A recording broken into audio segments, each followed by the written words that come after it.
C mister Murali, ಅವನಿಗೆ ನಮ್ಮ ಮನೆ ಸೋದರ ಸೊಸೆ ಆಗಿರ್ಬೋದು, ಅಷ್ಟು ಮಾತ್ರಕ್ಕೆ ಸೊಸೆ ಮಾತ್ರ ಆಗೋದಿಲ್ಲ.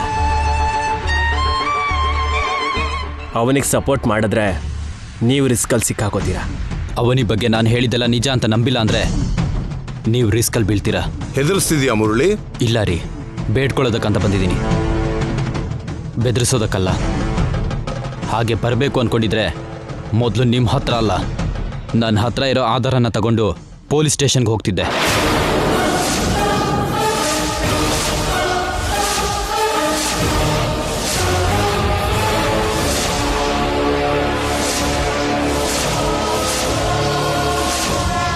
ಆವಾಗ ನಾನು ನಿಮ್ಮ ಮನೆಗೆ ಬರೋದಲ್ಲ, ನೀವೆಲ್ಲ ಪೊಲೀಸ್ ಸ್ಟೇಷನ್ಗೆ ಬರಬೇಕಾಗಿತ್ತು. ನೀನು ಮಿತಿ ಮೀರಿ ಮಾತಾಡ್ತಿದ್ಯಾ ಮುರಳಿ. ಅವನಿಗೆ ನ್ಯಾಯ ಸಿಗ್ಲಿಲ್ಲ ಅಂದ್ರೆ ನಾನು ಏನ್ ಬೇಕಾದ್ರೂ ಮಾತಾಡ್ತೀನಿ. ಏನೋ ಆಧಾರ ಇದೆ ಅಂತ ಹೇಳ್ತಿದ್ಯಲ್ಲ, ಮೊದಲು ಆ ಆಧಾರ ಏನು ಅಂತ ತೋರ್ಸು. ಅದನ್ನ ನೋಡಿದ್ಮೇಲೆ ಯಾರ ಮಿತಿ ಏನು ಅನ್ನೋದನ್ನ ಅವಾಗ ಮಾತಾಡೋಣ.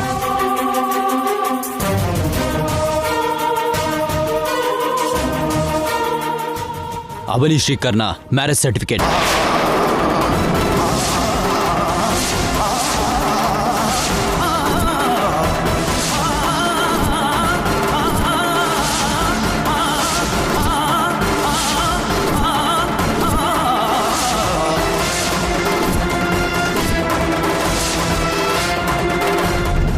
ಈ ಸರ್ಟಿಫಿಕೇಟ್ ಜೊತೆ ಬರ್ತಾಳೆ ಅಂತ ನಾನು ನಿಜವಾಗ್ಲೂ ಗೆಸ್ ಮಾಡಿರ್ಲಿಲ್ಲ. ಇವಾಗ ನಾನು ಏನೂ ಮಾಡೋಕ್ಕಾಗಲ್ಲ. ಯಾವ ಸ್ಟೇಷನಲ್ಲಿ ಶ್ರೀಕರ್ಗೆ ಅವನಿಗೆ ಮದುವೆ ಆಗಿತ್ತೋ ಆ ಸ್ಟೇಷನ್ ಅವರೇ ಕೊಟ್ಟಿರೋ ದೃಢೀಕರಣ ಪತ್ರ, ಮ್ಯಾರೇಜ್ ಸರ್ಟಿಫಿಕೇಟ್.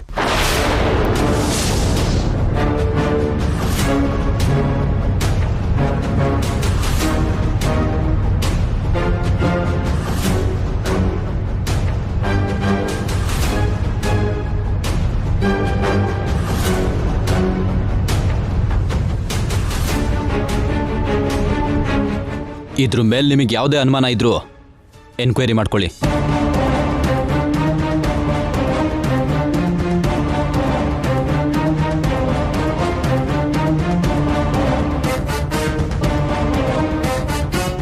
ನಾನು ಅವನಿನ ಮದ್ವೆ ಮಾಡ್ಕೊಂಡಿದ್ದೀನ ಅಂದ್ರೆ ಅವನಿ ಹೇಳಿದ್ದೆಲ್ಲ ನಿಜಾನಾ? ಈ ಸರ್ಟಿಫಿಕೇಟ್ ಪ್ರಕಾರ ಅವನಿ ಶ್ರೀಕರ್ ಇಬ್ಬರಿಗೂ ಮದುವೆ ಆದಾಗೆ ವೇದ.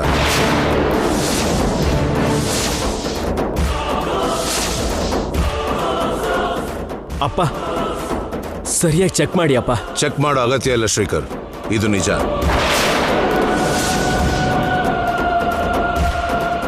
ಅಂದ್ರೆ ಶ್ರೀಕರ್ ನಮ್ಮನೆಗೆ ಸರಿ ಹೋಗದೆ ಇರೋ ಜಾತಕ ಇರೋಳನ್ನ ಮದುವೆ ಮಾಡ್ಕೊಂಡಿದ್ದಾನ? ಜಾತಕದ ವಿಷಯ ಬಿಡು, ಮೊದಲು ಈ ಮದುವೆ ವಿಷಯ ಯೋಚನೆ ಮಾಡು. ಇನ್ನೂ ಯೋಚನೆ ಮಾಡೋದೇನಿದೆ? ಕ್ಲಿಯರ್ ಆಗಿ ಕಾಣಿಸ್ತಿದೆ ಅಲ್ವಾ? ಹಾಗೆ ನೋಡ್ತಾ ನಿಂತಿದ್ದಿಲ್ಲಪ್ಪ, ಇದಕ್ಕೆ ಪರಿಹಾರ ಏನು? ಜಾತಕದ ವಿಷಯ ಆಮೇಲೆ, ಮೊದಲು ತಾಳಿ ಕಟ್ಟಿಸ್ಕೊಂಡಿರೋ ಹುಡುಗಿಗೆ ನ್ಯಾಯ ಸಿಗಬೇಕು.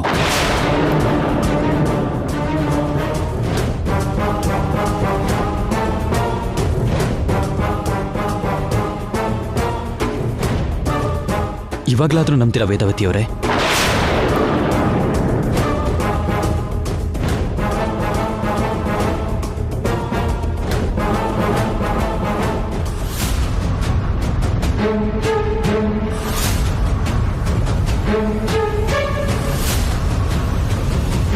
ನಾನ್ ನಿಮಗ್ ಮೋಸ ಮಾಡ್ಬೇಕು ಅಂತ ಯಾವತ್ತೂ ಅನ್ಕೊಳ್ಳಿಲ್ಲ ಅತ್ತೆ. ಶ್ರೀಕರ್ ಭಾವ ನನ್ನ ಕತ್ತಿಗೆ ತಾಳಿ ಕಟ್ಟೋ ಸಮಯದಲ್ಲಿ ನಿಮ್ ಬಗ್ಗೆ ನನಗೆ ಗೊತ್ತಿರಲಿಲ್ಲ, ನಿಮ್ಮ ಅಂತಸ್ತಿನ ಬಗ್ಗೆನೂ ಗೊತ್ತಿರಲಿಲ್ಲ.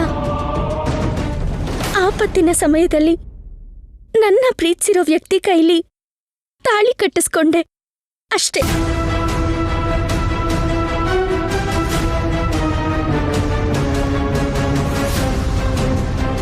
ಆ ಕ್ಷಣದಲ್ಲಿ ನಾನು ಮಾಡಿದ್ದು ತಪ್ಪಾದ್ರೆ ನನ್ನ ಶಿಕ್ಷಿಸಿ ಅಷ್ಟೇ ಹೊರತು ನನ್ನ ಭಾವನೆಯಿಂದ ದೂರ ಮಾಡಬೇಡಿ.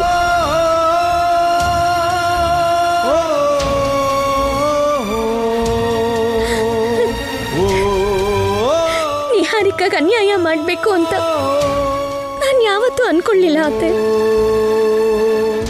ನನಗೆ ಅನ್ಯಾಯ ಆಗ್ಬಾರ್ದು ಅಂತ ನನ್ನ ಹೋರಾಟ ನಾನು ಮಾಡ್ತಾ ಇದ್ದೀನಿ. ಯಾಕಂದ್ರೆ ಭಾವನ ಕೈಯಲ್ಲಿ ನಾನ್ ತಾಳಿ ಕಟ್ಟಿಸ್ಕೊಂಡಿರೋದ್ರಿಂದ ನನ್ ಜಾತಕ ಸರಿ ಹೋಗದೆ ಇದ್ದಿರ್ಬೋದು, ಆದ್ರೆ ಅಮ್ಮನವ್ರ ಆಶೀರ್ವಾದ ನನ್ ಮೇಲಿದೆ ಅತ್ತೆ. ಅದಕ್ಕೆ ನಾನ್ ನಿಮ್ ಹಾಗೆ ದೇವ್ರ ಮನೇಲಿ ಕಾಲಿಡೋದಕ್ಕಾಗ್ತಾ ಇದೆ. ನನ್ನಿಂದ ನಿಮ್ ಕುಟುಂಬಕ್ಕಾಗ್ಲಿ ಅಲ್ಲಿ 10 ಊರಿಗಾಗ್ಲಿ ನಷ್ಟ ಆಗಲ್ಲ. ನನ್ನ ನಂಬಿಯತ್ತೆ. ನೀನು ಎಷ್ಟೆಲ್ಲ ಹೇಳ್ತಿದ್ರು ನಾವದನ್ನ ನಂಬಲಿಲ್ಲ. ಆಧಾರನ ನೋಡೋವರೆಗೂ ನಂಬಲಿಲ್ಲ. ನಿನಗೆ ಬಾಯಿಗೆ ಬಂದ ಹಾಗೆ ಬೈದು ನೋವು ಕೊಟ್ಬಿಟ್ವಿ, ಹೊರಗಡೆ ಹಾಕ್ಬಿಟ್ವಿ. ನಾವು ತುಂಬಾ ತಪ್ಪು ಮಾಡಿದೀವಮ್ಮ. ಅತ್ತೆ, ನೀವೇನ್ ಹಾಗೆ ಮಾತಾಡ್ತಿದ್ದೀರಾ? ನೀನೇನು ಮಾತಾಡ್ಬೇಡಮ್ಮ.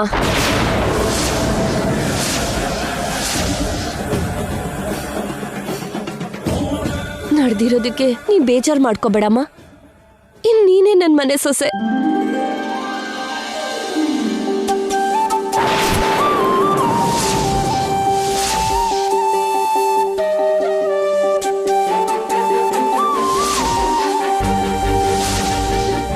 ನೀನೇ ಶ್ರೀಕರ್ ಹೆಂಡತಿ.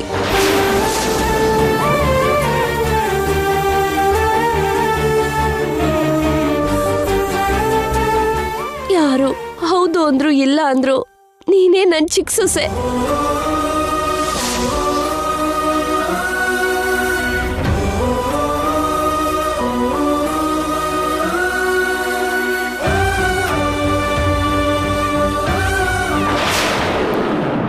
ಅತ್ತೆ ನನ್ನ ಸೊಸೆಯಾಗಿ ಒಪ್ಕೊಂಡ್ರು, ನನ್ನ ಸೊಸೆಯಾಗಿ ಒಪ್ಕೊಂಡ್ಬಿಟ್ರು.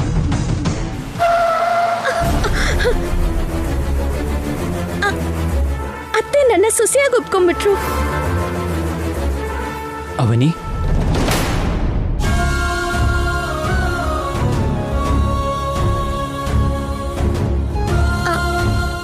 ಅಂದ್ರೆ ಅತ್ತೆಯವ್ರ ಮನೆಗೆ ನಾವಿನ್ನೂ ಹೋಗಿಲ್ವಾ ಅಣ್ಣ? ಇಲ್ಲಮ್ಮ, ಆನ್ ದಿ ವೇ ಎಲ್ಲ ಇದ್ದೀವಿ. ಏನಾಯ್ತು? ಅತ್ತೆ ನನ್ನ ಸೊಸೆಯಾಗಿ ಒಪ್ಕೊಂಡ್ರು ಅಂತ ಕನ್ವರ್ಸ್ತಾ ಇದೆಯಲ್ಲಮ್ಮ. ನಾವು ಅತ್ತೆ ಮನೆಗೆ ಹೋದ ಹಾಗೆ ನೀನು ನಮ್ಮ ಬಗ್ಗೆ ಎಲ್ಲ ಹೇಳಿದ್ಮೇಲೆ ಕೊನೆಗೆ ನಮ್ಮ ಮ್ಯಾರೇಜ್ ಸರ್ಟಿಫಿಕೇಟ್ನ ನೀನ್ ಎಲ್ರಿಗೂ ತೋರ್ಸಿದಕ್ಕೆ ಅದನ್ನ ನೋಡಿ ನಮ್ಮ ಮದ್ವೆನ ಅತ್ತೆ ನಂಬಿ ನನ್ನ ಸೊಸೆಯಾಗಿ ಒಪ್ಕೊಂಡ ಹಾಗೆ ಕನಸ್ಬಿತ್ತು ಅಣ್ಣ. ಅತ್ತೆ ನಂಬಿದ್ರು ಅಂದ್ರೆ ಎಲ್ರೂ ನಮ್ದ ಹಾಗೆ. ಅತ್ತೆ ಮಾತು ವೇದ ಅಲ್ವಾ? ಎಷ್ಟು ಒಳ್ಳೆ ಕನಸು ಕಂಡೆ ಅಣ್ಣ. ಕಣ್ ತೆಗೆಯೋ ಅಷ್ಟರಲ್ಲಿ ಆ ಕನಸು ಮಾಯ ಆಗೋದು, ಅದು ನಿಜವಾಗ್ಲೂ ನಡೆದಿಲ್ಲ ಅನ್ನೋದು ತುಂಬಾ ಬೇಜಾರಾಗ್ತಾ ಇದೆ. ಯಾಕೆ ಬೇಜಾರು ಮಾಡ್ಕೋತೀಯಮ್ಮ? ಇನ್ನು ಸ್ವಲ್ಪ ಹೊತ್ತಲ್ಲಿ ನಡೆಯೋದು ಅದೇ. ನಿಜ ಎಲ್ಲ ಗೊತ್ತಾದ್ಮೇಲೆ, ಆ ಆಧಾರನ ನೋಡಿದ್ಮೇಲೆ ನಿನ್ನ ಸೊಸೆಯಾಗಿ ಎಲ್ಲರೂ ಒಪ್ಕೋತಾರೆ. ನೀನು ಕಂಡಿರೋ ಕನ್ಸೆಲ್ಲ ನಿಜ ಆಗುತ್ತಮ್ಮ. ಆ ನಿಜಕ್ಕೆ ನಾವು ತುಂಬಾ ಹತ್ರದಲ್ಲಿದ್ದೀವಿ.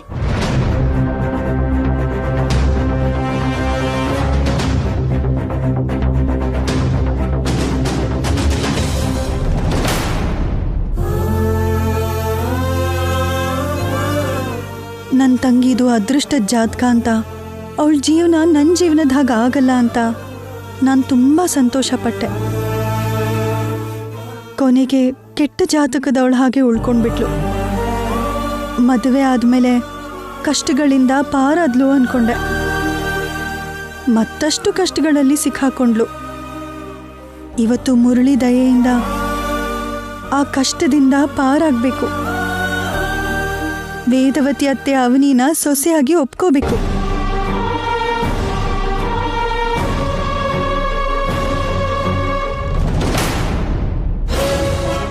ಅಮ್ಮಯ್ಯ, ಅವನಿ ಮನೆಯಿಂದ ಹೊರಟೋದ್ಮೇಲೆ ಮನೆ ಪ್ರಶಾಂತವಾಗಿದೆ ಅಲ್ವಾ? ಪೀಡೆ ತೊಲಗ್ತು. ಇನ್ಮೇಲ್ ಮನೆಗ್ ಬರ್ದಿರೋ ಹಾಗೆ ಇನ್ನೂ ದೂರ ಮಾಡ್ಬೇಕು. 4 ಅಕ್ಷತೆ ನಿನ್ ತಲೆ ಮೇಲೆ, ಶ್ರೀಕರ್ ತಲೆ ಮೇಲೆ ಬಿತ್ತು ಅಂದ್ರೆ ಅವನಿಗಿನ್ನು ಎಂಟ್ರಿ ಕ್ಲೋಸ್ ಆದಾಗೆ. ಆ ಅವನಿ ಬಗ್ಗೆ ಪದೇ ಪದೇ ಯೋಚಿಸ್ತಾ ಇರಬೇಡಿ. ಮಿಸ್ ಆಗಿ ಬಂದರೂ ಬರ್ಬೋದು.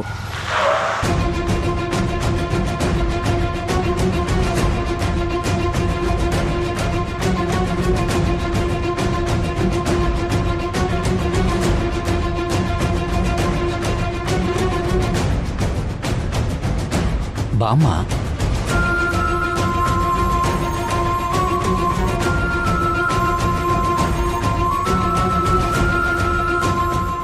ನಾವೇನು ಅನ್ಯಾಯವಾಗಿ ಜಗಳ ಮಾಡೋದಕ್ಕಂತ ಬಂದಿಲ್ಲಮ್ಮ. ಅನ್ಯಾಯನ ಪ್ರಶ್ನಿಸೋದಕ್ಕೆ ಬಂದಿದ್ದೀವಿ. ಪ್ರಶ್ನಿಸೋ ಹಕ್ಕು ಅಧಿಕಾರ ಇರಬೇಕಾದ್ರೆ ಮೌನವಾಗಿರಬಾರ್ದು. ಒಳಗಡೆ ನೀನು ಕೂಡ ಮಾತಾಡಬೇಕು. ಅರ್ಥ ಆಯ್ತಾ?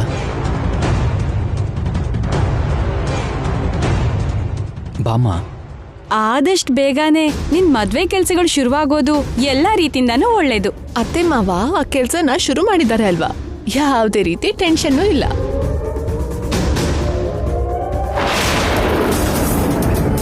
ನಿಹಾರಿಕಾ, ನಿನ್ ಟೆನ್ಷನ್ ಮನೆಯೊಳಗಡೆ ಎಂಟ್ರಿ ಆಗ್ತಿದೆ ನೋಡು.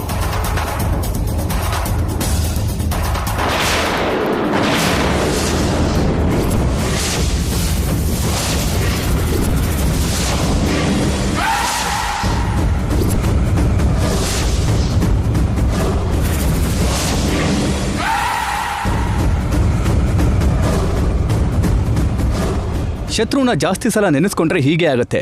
ಮನೆಯಿಂದ ಹೊರಗೆ ಹಾಕಿದ್ವಿ ಅಲ್ವಾ, ಮತ್ತೆ ಏನಕ್ಕೆ ಬಂದೆ? ನನ್ನ ಅತ್ತೆ ಮನೆಗೆ ನಾನ್ ಯಾಕೆ ಬರಬಾರ್ದು? ಅತ್ತೆ ಅವ್ರ ಮುಂದೆ ಹೀಗೆ ಮಾತಾಡು. ಈ ಸರಿ 2 ಕೆನ್ನೆಗೂ ಬಾರಿಸ್ತಾರೆ. ನ್ಯಾಯಕ್ಕೋಸ್ಕರ ಬಂದಿದ್ದೀನಿ. ಏನ್ ನಡೆದ್ರು ನಾನ್ ಸಿದ್ಧಾನೆ. ಇಂಥ ಮಟ್ಟಕ್ಕೆ ಇಳಿದೆ ಅಂತ ಆಯ್ತು.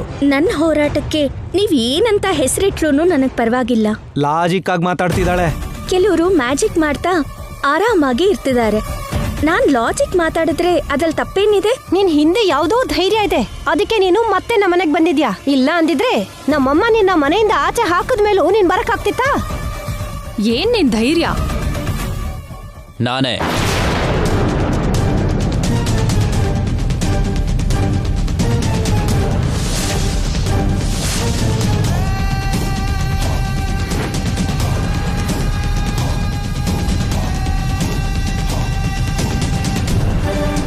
ನಡಿಯಮ್ಮ. ಅಕ್ಕ, ಯಾರು ಈ ಕ್ಯಾಂಡಿಡೇಟ್? ಮುರಳಿ ಅಣ್ಣ ಅಂತ ಪದೇ ಪದೇ ಅಂತಿದ್ಲಲ್ವಾ, ಆ ಕ್ಯಾಂಡಿಡೇಟೇ.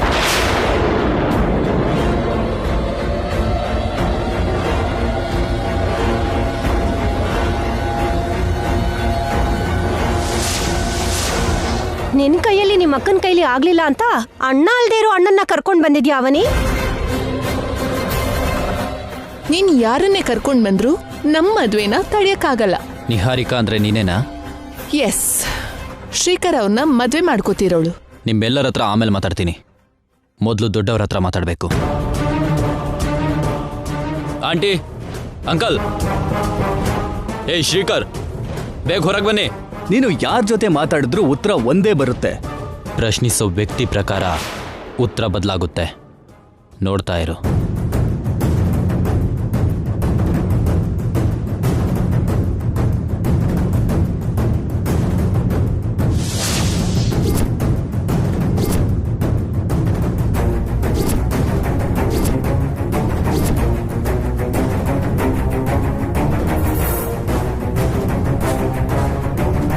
ಮತ್ತೆ ನನ್ ಮನೆಗ್ ಯಾಕೆ ಬಂದೆ? ನಿಜಾನ ನೀವು ಗುರ್ತಿಸ್ತಾ ಇಲ್ಲ. ಆ ನಿಜದ ಬಗ್ಗೆ ಗೊತ್ತಿರೋ ವ್ಯಕ್ತಿ ಹೇಳಿದ್ರೆ ಆಗ ನಂಬ್ತೀರೇನೋ ಅನ್ನೋ ಆಸೆಯಿಂದ ಬಂದೆ. ಅವನಿ ಎಂತ ಮೋಸ ಮಾಡಿದಾಳೆ ಅಂತ ತಿಳ್ಕೊಂಡೇ ಬಂದಿದ್ಯಾ, ಅಥವಾ ಏನೋ ಹೇಳಿದ್ದನ್ನ ಕೇಳ್ಕೊಂಡ್ ಬಂದಿದ್ಯಾ? ಬಂದಿರೋದು ಬೇರೆ ಯಾರು ಅಲ್ಲ ಶ್ರೀಕರ್, ನಿನ್ನ ಬೆಸ್ಟ್ ಫ್ರೆಂಡ್ ಮುರಳಿ. ತುಂಬಾ ಸಲ ಹೆಸರು ಕೇಳಿದ್ದೀನಿ. ಮುರಳಿ ಅಂದ್ರೆ ಇವನೇನಾ? ನೀನ್ ನನ್ನ ಗುರ್ತಿಡಿತಿಲ್ಲ, ಅದಕ್ಕೆ ಇಷ್ಟೊಂದು ಕೂಲಾಗಿದ್ಯಾ ಕಣೋ. ಅದೇ ನೀನ್ ಹಳೆದೆಲ್ಲ ಮರ್ತೋಗದೆ ಇದ್ದಿದ್ರೆ ಹೀಗಿರೋನೇ ಅಲ್ಲ ಶ್ರೀಕರ್. ಯಾಕೆ? ಯಾಕ? ಅವನಿಗೆ ನಿನ್ನಿಂದ ಇಂಥ ಅನ್ಯಾಯ ಆಗಿರ್ಬೇಕಾದ್ರೆ ನಾನ್ ನಿನ್ನ ಸುಮ್ಮನೆ ಬಿಡ್ತೀನಿ ಅಂತ ಅನ್ಕೋಬೇಡ. ನಾನು ಅನ್ಯಾಯ ಮಾಡಿದ್ದೀನಿ ಅಂದ್ರೇನು? ಅವನೇನೆ ನಮಗೆ ಮೋಸ ಮಾಡಿದ್ದು. ಮೋಸ ಮಾಡಿದ್ದು ಅವನೇ ಅಲ್ಲ ಕಣೋ, ಫೂಲ್. ನಿಜನ ಮೊದಲೇ ಹೇಳ್ದೇನೆ, ಒಂದ್ ಹೆಣ್ಣಿಗೆ ನಾನಾ ಕಷ್ಟ ಕೊಟ್ಟಿದ್ದು ನೀನು.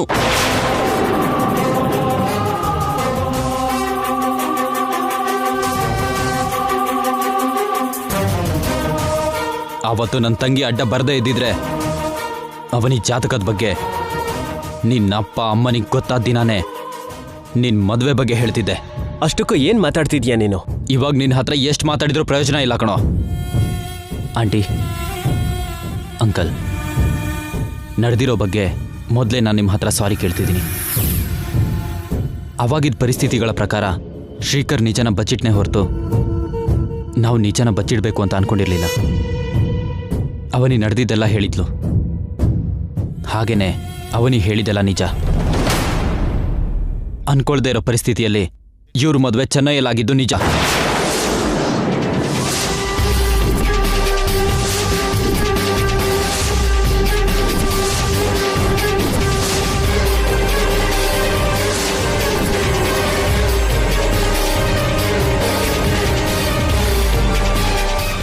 ಅವನಿ ಬಗ್ಗೆ ನೀವು ತಪ್ಪಾಗಿ ತಿಳ್ಕೊಳ್ಳೋ ಅವಶ್ಯಕತೆ ಇಲ್ಲ. ಅವನಿ ಎಂತವಳು ಅಂತ ನಿಮಗೆ ಹೇಳಬೇಕಾಗಿರೋ ಅಗತ್ಯ ಇಲ್ಲ. ನಿಮ್ಮ ಮಗ ಹಳೆದೇನೆಲ್ಲ ಮರ್ತೋಗಿರೋ ಮಾತ್ರಕ್ಕೆ ಆ ಸಮಯದಲ್ಲಿ ನಡೆದಿರೋ ಘಟನೆಗಳು ಸುಳ್ಳಾಗೋದಿಲ್ಲ.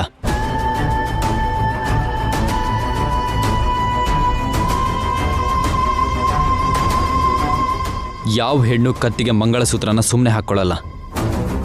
ಮಾಂಗಲ್ಯ ಬಂದ ಇಲ್ದೇನೆ ನಿಮ್ ಎಲ್ಲರ ಹತ್ರ ಬೈಸ್ಕೊಳ್ಳಲ್ಲ. ಅವನಿ ಒಳ್ಳೆಯವಳಾಗಿರೋದಕ್ಕೆ ಸ್ಟೇಷನಿಗೆ ಹೋಗಿ ಕಂಪ್ಲೇಂಟ್ ಮಾಡಿಲ್ಲ. ಮಹಿಳಾ ಸಂಘಗಳ ಹತ್ರ ಸಹಾಯ ಕೇಳಿಲ್ಲ.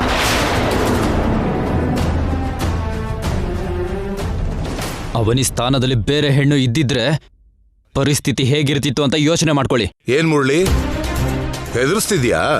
ನೀವು ಅವನಿನ ಸೊಸೆಯಾಗಿ ಒಪ್ಕೊಳ್ಳಿಲ್ಲ ಅಂದ್ರೆ ನೀವು ಎದುರಿಸುವಂತ ಸಮಸ್ಯೆಗಳ ಬಗ್ಗೆ, ನಡೆಯೋ ಪರಿಣಾಮಗಳ ಬಗ್ಗೆ ಹೇಳ್ತಾ ಇದ್ದೀನಿ.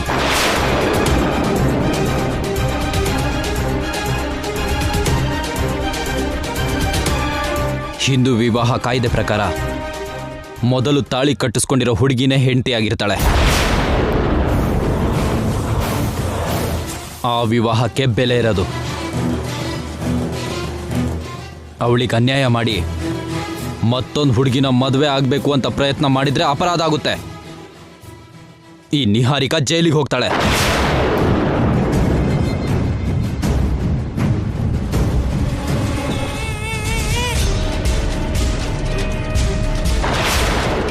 ಈ ನಿಹಾರಿಕಳಿಂದ ಕುಟುಂಬದ ಮರ್ಯಾದೆ ಬೀದಿಗೆ ಬರುತ್ತೆ. ಏನ್ ಮಾತಾಡ್ತಿದ್ಯಾ ನೀನು? ನಿನ್ನವನಿ ಅಷ್ಟು ಒಳ್ಳೆಯವಳಾಗಿದ್ರೆ ನಾನು ಶ್ರೀಕರ್ನ ಪ್ರೀತಿಸಿದ ದಿನಾನೇ ತಾಳಿ ತೋರಿಸ್ಬೇಕಾಗಿತ್ತು ಅಲ್ವಾ? ನಾನ್ ಮದ್ವೆಗೂ ಮುಂಚೆ ಈ ಮನೆಗ್ ಕಾಲಿಟ್ಟ ದಿನಾನೇ ಮದ್ವೆ ವಿಷಯ ಹೇಳ್ಬೇಕಿತ್ತು ಅಲ್ವಾ? ಯಾವಾಗ ಸೋದರ ಸೊಸೆ ಆಗ್ತಾಳೆ ಅನ್ನೋ ನಿಜ ಬಯಲಾಯ್ತು, ಅವಾಗ ಸೊಸೆ ಆಗ್ಬೇಕು ಅಂತ ನಿರ್ಧಾರ ಮಾಡಿದ್ಲು. ಅಂಥವಳ ಪರವಾಗಿ ನೀನ್ ಮಾತಾಡಕ್ ಬಂದಿದ್ಯಾ? ನೀನ್ ಹೇಳಿದ ಪ್ರತಿ ಸಂದರ್ಭದಲ್ಲೂ ಅವನಿ ವೇದವತಿಯವರ ಪ್ರಾಣದ ಬಗ್ಗೆ ಯೋಚನೆ ಮಾಡ್ತಿದ್ಲು. ಅಷ್ಟೇ ಹೊರತು ಅವನಿ ಕಾಲಿನ ಧೂಳಿ ಕೂಡ ಸರಿ ಹೋಗಲ್ಲ. ನೀನು ನನ್ನ ಸೊಸೆ ಆಗೋಳ ಬಗ್ಗೆ ಇನ್ನೊಂದು ಮಾತಂದ್ರು ನಾನ್ ಸುಮ್ನೆ ಇರಲ್ಲ ಮುರಳಿ.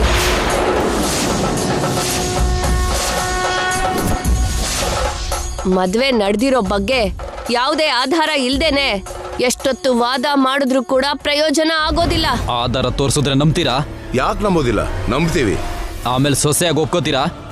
ಆ ವಿಷಯನ ಆಮೇಲೆ ಮಾತಾಡೋಣ. ನಾನ್ ತೋರಿಸೋ ಆಧಾರದಿಂದ ನೀವು ಅವನಿನ ಖಂಡಿತಾಗಿ ಒಪ್ಕೋತೀರಾ? ಇಷ್ಟು ಸ್ಟ್ರಾಂಗ್ ಆಗಿ ಮಾತಾಡ್ತಿದ್ದಾನೆ. ಏನ್ ತಗೊಂಡ್ ಬಂದಿದ್ದಾನೆ ಇವನು? ನಿನ್ ಹತ್ರ ಏನಾದ್ರೂ ಆಧಾರ ಇದ್ರೆ ತೋರ್ಸು. ಆಧಾರನೂ ಇಲ್ಲ, ಆಧಾರ್ ಕಾರ್ಡು ಇಲ್ಲ. ಏನೋ ಮಾತಾಡ್ಬೇಕು ಅಂತ ಮಾತಾಡ್ತಿದ್ದಾನೆ. ಬೆಕ್ಕನ್ನ ತೋರಿಸಿ ಹುಲಿ ಹುಲಿ ಅಂತ ಭಯ ಪಡಿಸ್ದಾಗೆ ನೀನು ಆಧಾರ ಆಧಾರ ಅಂತಿದ್ದಾಗೇನೆ ಭಯ ಪಡೋದಕ್ಕೆ ನಾವೇನು ಚಿಕ್ಕ ಮಕ್ಕಳಲ್ಲ ಬಿಡು. ಹೊರಗಿಂದ ಯಾರನ್ನೋ ಕರ್ಕೊಂಡ್ ಬಂದು ಬ್ಲ್ಯಾಕ್ ಮೇಲ್ ಮಾಡಿದ್ರೆ ಕಾಲ್ ಹಿಡ್ಕೋತಾರೇನೋ ಅಂತ ಅನ್ಕೊಂಡಿದ್ದಾಳ ಅನ್ಸುತ್ತೆ. ಅಷ್ಟೆಲ್ಲ ಸೀನ್ ಇಲ್ಲ. ನೀವ್ ಸುಮ್ನಿರಿ. ಏನೋ ಆಧಾರ ಇದೆ ಅಂತ ಹೇಳ್ತಿದ್ದಾನಲ್ಲ, ಅದೇನು ಅಂತ ತೋರ್ಸು.